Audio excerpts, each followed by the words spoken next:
Good morning, everybody. Well, good afternoon. Semi-retired Bob here. If this is your first time to the channel, welcome. I'm glad you're here. I talk about the carnivore diet and things relating to the carnivore diet. I hope you're having a really good day today. It's almost 2 o'clock in the afternoon here. Today, we're going to talk about some of the misinformation that's out there about the carnivore diet as it relates to me. I can't say definitively that this is the way it is going to be for everybody, because I'm not a doctor. I don't play one on TV. I don't do scientific studies. I can only talk about the things I've personally experienced.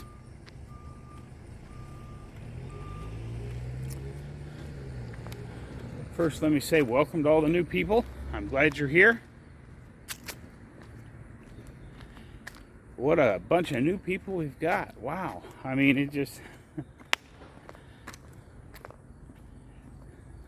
it blows me away how many people there are out there watching these videos. Thank you. All I can say is thank you. And the best way to support the channel is just keep watching these videos. Hit the like button if you decided you like them. Share if you think it'd be something one of your relatives might like or one of your friends might be interested in or need the information. Go ahead and share this out on your social media. You have my permission to do that, and that's how we grow and reach more people.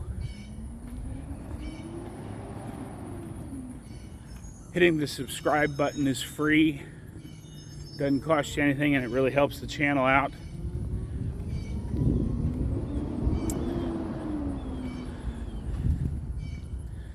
But I do have to, another one of those full disclosure moments here. If you've been keeping up with my videos, you know I was sore a couple of days ago and then did a short walk yesterday because I was still feeling kind of sore. The reason I'm not getting started on my walk until 2 o'clock in the morning is I had a really bad night last night. My back flared up again, made me question everything I was doing. I couldn't lay down.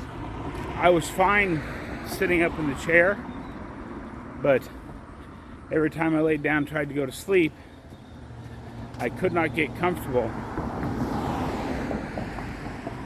Finally,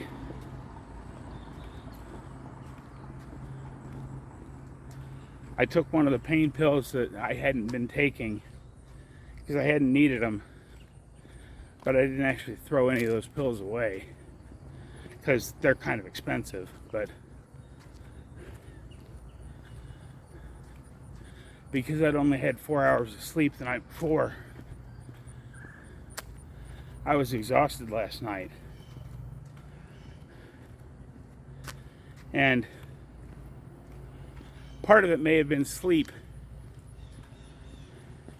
keeping everything hurting, because I finally fell asleep about 3:30 in the morning, woke up about 9:30 and was laying there in bed and went, yeah, hey, pain pills have worn off, nothing hurts, I feel pretty good. I'm just going to lay here for 5 more minutes and then get up and start my day. Next thing I knew, it was 12:15. So I'm certainly not upset at sleeping that long, because I've learned that if you sleep that long, your body probably needed it.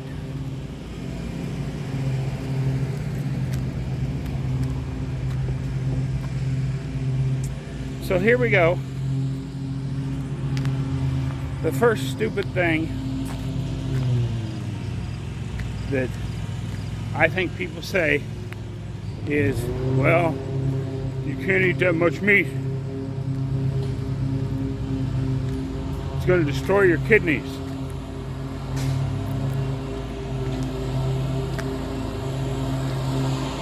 And again, this is just my personal experience. Individual results may vary, but I'm going to hold on just a second because we're passing by a lawn service that's loading up their gear, so it might get a little bit loud here.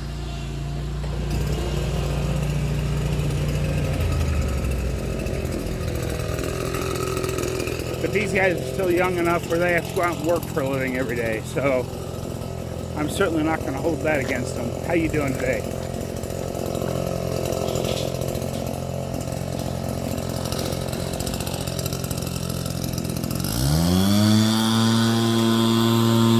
And, you know, not to get on a sidetrack here, but you know, back when I was a kid, we get maybe 50 cents or $1 for cutting the neighbor's yard.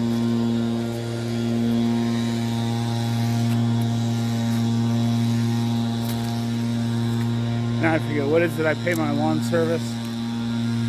It's like $42 a week to get the yard cut.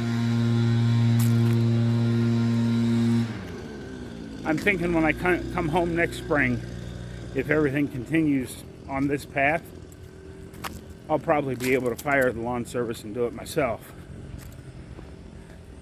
That'll save me some money, a lot of money. But, so anyway, back to the kidneys. I can only talk about what my experience was. But I can tell you that I had, according to the markers, and I'm not sure exactly how they do it, I had been borderline type 1 chronic kidney disease for a decade or more, and was slowly sinking deeper into type 1 chronic kidney disease. When I got my labs tested just a few weeks ago, at the 4-month mark, my kidney markers were better than they'd been in decades. In fact, they mirrored that of a completely healthy person.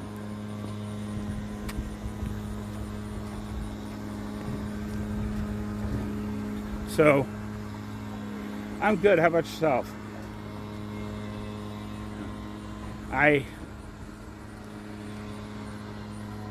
So what can I say, you know? You be your own +1 experiment, but if meat, specifically red meat, causes bad things to happen to your kidneys, how did mine get completely cured? They're healthy, according to the lab tests. Now, I'm not going to say that they're completely healthy, but, you know, by all markers that doctors know how to test them with, they're healthy. So, you can be your own judge of that. Now let's move on to the big one. Oh, you can't eat all that saturated fat and all that protein. It's going to kill your diabetes. You're going to get worse and worse and worse. You need to eat lots of healthy whole grains and lots of healthy leafy greens. And the list goes on and on and on for the standard diet that the American Diabetes Association recommends. It's a little loud again. What you hear now is a trash truck doing its thing.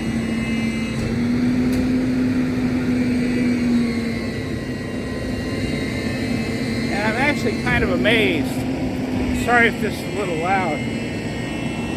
But you know, trash trucks used to roll up and down the streets with one guy driving and 2 or 3 guys riding on the back, and they'd have to hop out and dump all the stuff and load all the stuff into the truck and then move on down the street. Now we've got these, here, let me see if I can get one of them in the shot here. Now we've got everything in these totes. The truck has an arm on the side of it. So the guy the driver just pulls up and lines the hook thingy on the side of the truck up with that barrel, and the truck lifts the barrel up and dumps it and sets it back down so they can get by with one person on each route. Those kind of modern inventions fascinate me, considering, back in the day when I was doing that kind of stuff, they didn't have all those fancy gadgets for the trucks. So, you still believe that eating fatty red meat makes your diabetes worse, and that following the Diabetes Association's diet is the way to go. Well, when I was first diagnosed with diabetes, my A1C was 10.3, which is pretty high. Not as high as some, but that's pretty high. And following the Diabetes Association diet did actually help some. In 3 months, my A1C dropped from 10.3 to 8.4. That's good improvement. And then over the course of the next several years,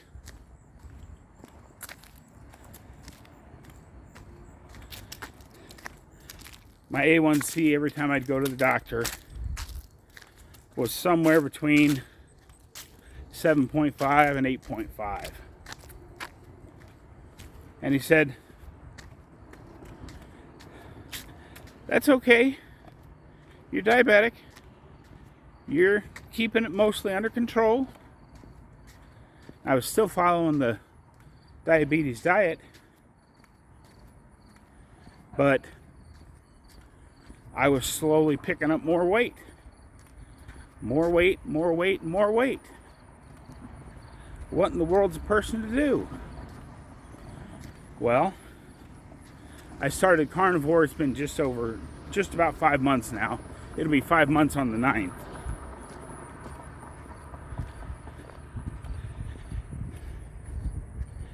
And if eating this way makes your diabetes worse, how is it that when I went to the doctor and got labs tested, my fasting glucose was 78 and my A1C was 4.8? I'll give you a minute to think about that and come up with your answers as to how it destroyed my diabetes. Go ahead, I'm waiting. Come on. Oh, nothing? Okay.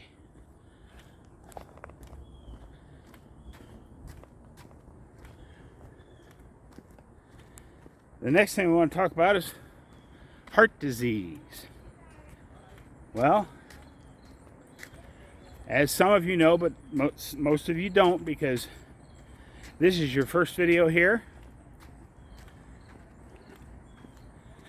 After that diabetes of slowly gaining weight and not keeping my A1C under what I now know is the real control levels, I didn't feel good. I ended up in the hospital getting a triple bypass surgery. So, that's heart disease. When, the reality is I should be dead, because I had 3 arteries, 2 of them were 100% blocked, and one of them was 98% blocked, all going to the same area of the heart.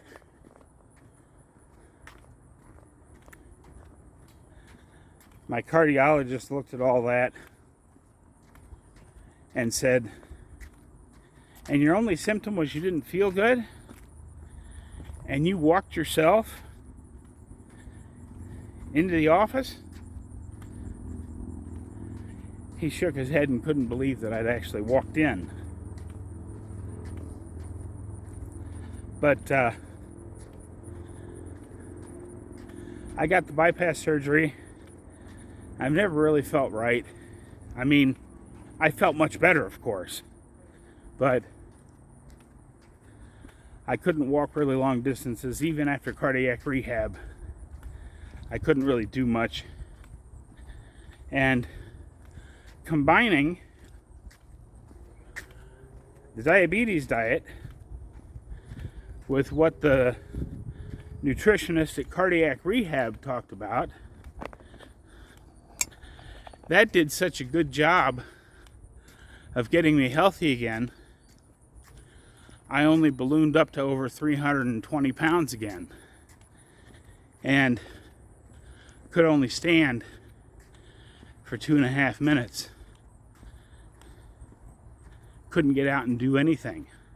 I was slowly, even after the surgery, I was slowly fading away. So explain to me, if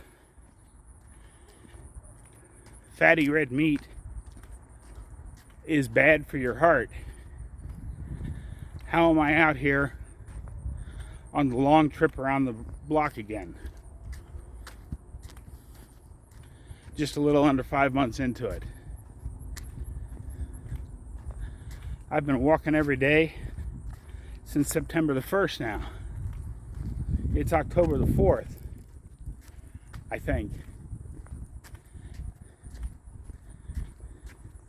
I don't know what day it is. Sorry. I've been kind of out of it the last couple of days. But I know I haven't had any coffee. This must be the 3rd, because I think this is my 3rd day without coffee. Yeah, I think this is the 3rd. Whatever day it is, I still haven't had any coffee. And while I still feel a little bit down and draggy, it's not nearly as bad as it was. I don't know that I actually feel better, but it's only been 3 days or 4. I'll have to look when I get home. I don't know what day it is. I think it's Tuesday because it's trash day, but I don't remember what day I started all this. Sorry.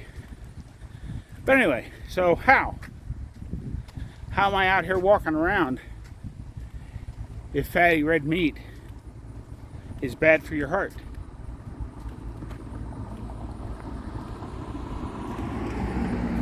Very quickly,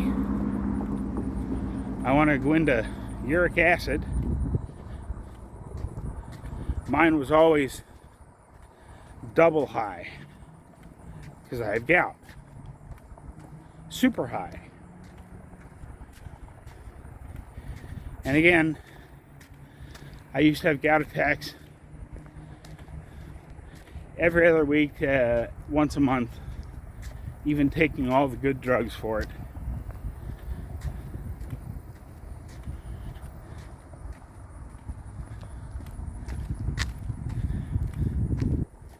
And on my labs last time, and this is not taking any of my gout medications for 3 months, because after the first month I felt so good I got rid of those. I of course did the experiment. I did it responsibly. I went off of them as a 1-week experiment to see how I feel, and I'm now basically 4 months into that experiment. I've had my labs tested. My uric acid level is normal. Pretty much everything is normal. My triglycerides are still a little high, but they came down, they got cut in half. So that's moving in the right direction. So no, eating an all-meat diet does not make your gout worse. In my case, it made it better.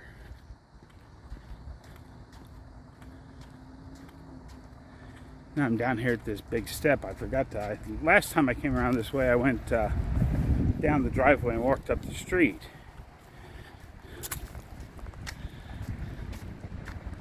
I did that a little better this time.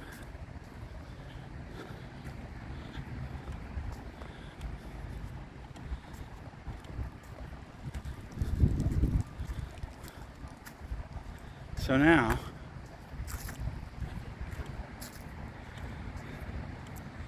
what else haven't we covered in the lab work and the lies or misinformation people talk about? We've talked about heart disease, we've talked about diabetes, talked about uric acid, talked about your kidneys.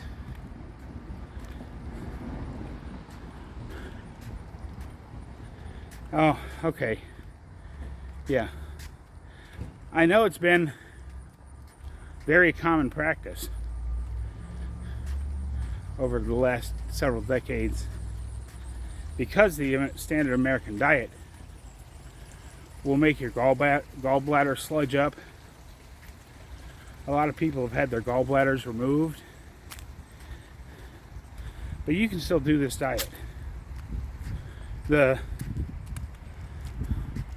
ducts on the liver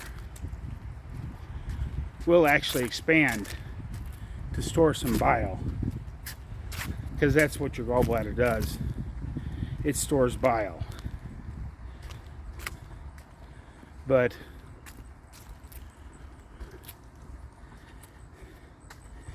if you just have sludge in your gallbladder now, or some gallstones, keep at it, because every time you put fatty red meat into your stomach, that forces the gallbladder to squeeze, and it's a muscle. And eventually you'll get that sludge worked out of there.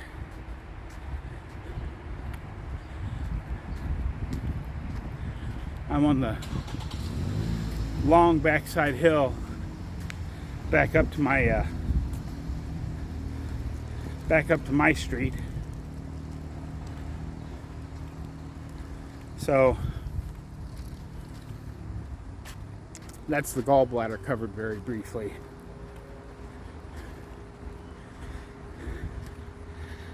And now let's talk about the liver.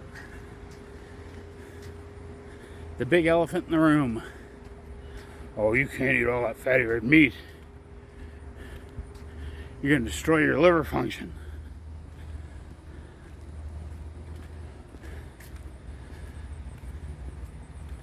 What is it that actually causes either fatty liver disease or non-alcoholic fatty liver disease? Well, we all know the original fatty liver disease comes from drinking too much alcohol. And that leads to,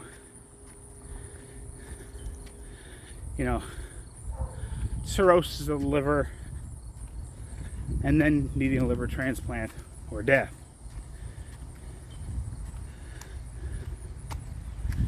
That's where it goes. We all know that. But did you know that fructose is handled on the exact same receptors in the exact same way as alcohol in your liver?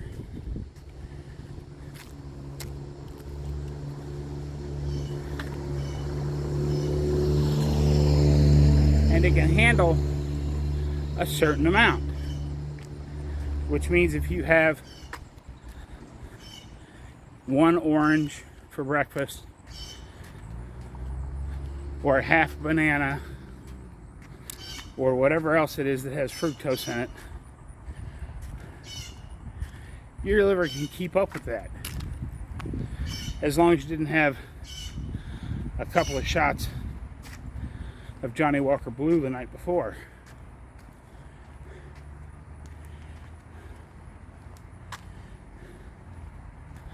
But eating a standard American diet, high fructose corn syrup,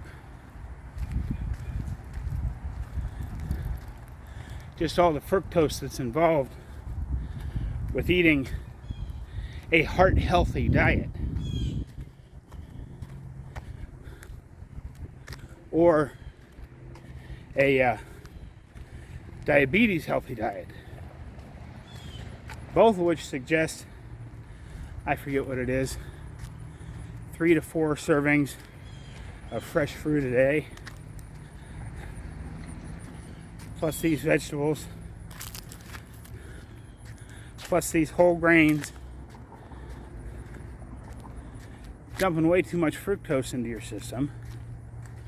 And this last time, before I started this diet, the labs that I had done, my doctor was concerned because my liver enzymes were way out of whack. They'd always been borderline out of whack, but I'd finally eaten the heart-healthy diet long enough that I went over the line into having fatty liver. And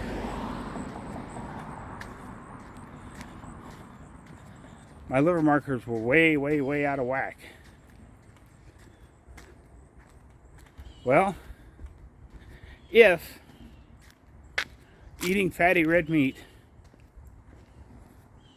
is bad for your liver,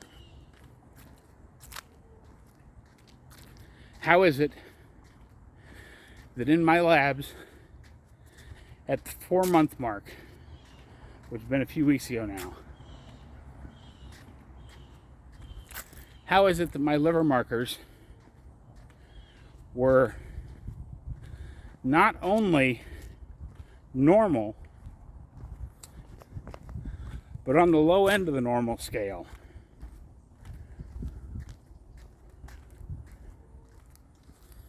If you go back in and look at the history, which you can't do, I can do it because I have my own personal medical history online.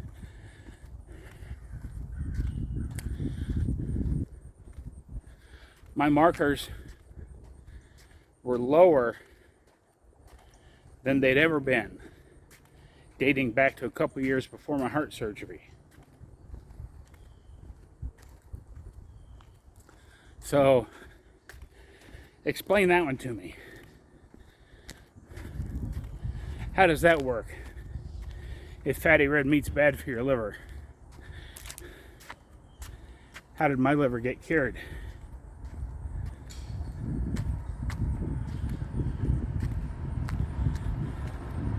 I'm just asking. Go ahead. Let me know how is it that happens. Oh. Still no answer, huh? Okay.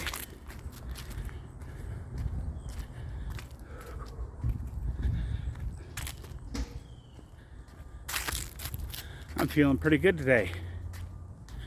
I'll pull this camera out just a little bit so you can see the shirt.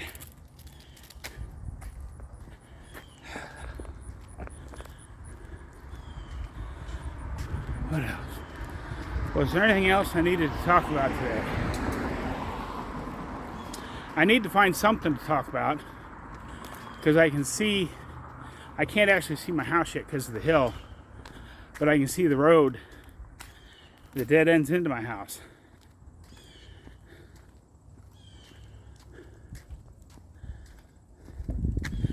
So, if you have any of these questions, if you want to know the science behind all of it, of course,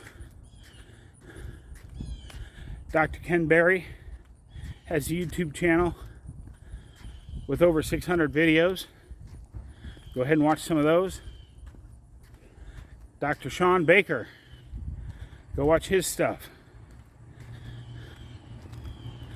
Dr. Eric Westman, Adapt Your Life Academy. You can go ahead and watch some of his stuff to get the actual science behind it. Dr. Fung, F-U-N-G. He's a nephrologist. He's a kidney specialist, which means in the doctor world, he's still considered a nerd. So, he's the super nerd of nerds, because he's a kidney specialist. Go ahead and tune into him, watch some of his stuff. Dr. Anthony Chafee. He's a neurosurgeon. Hello, neurosurgeon. Go watch some of his stuff. If you still have questions, he'll set you right.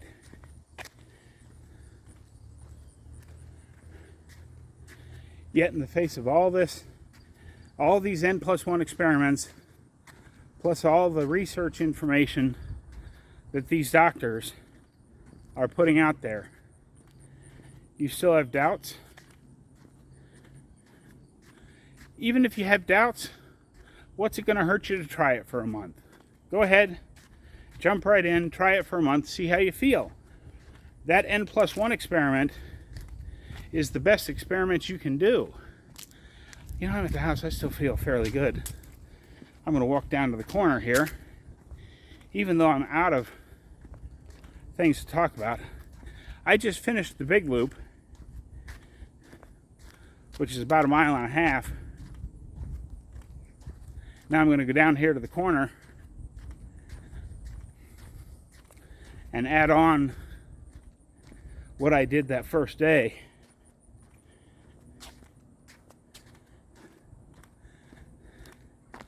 And that'll at least get me back to where I was before I had a couple days not feeling good.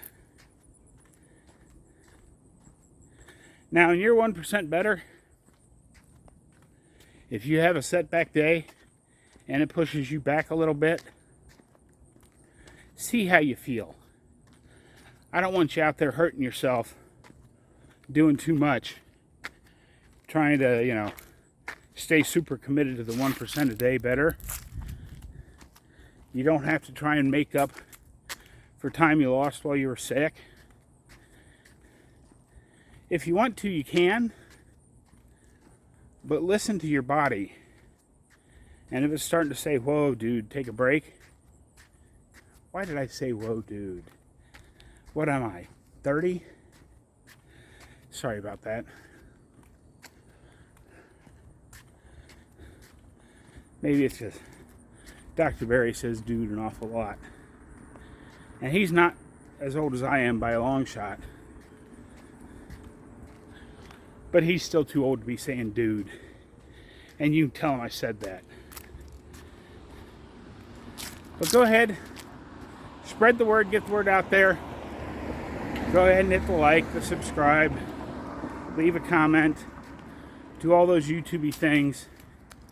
If you think I look stupid, go ahead and hit the dislike button twice. Let me know you really don't like me. But don't forget to be 1% better out there today. There should be a playlist here for the entire September challenge. A video over here that you haven't seen before. Have a great day, everyone. I'll see you tomorrow.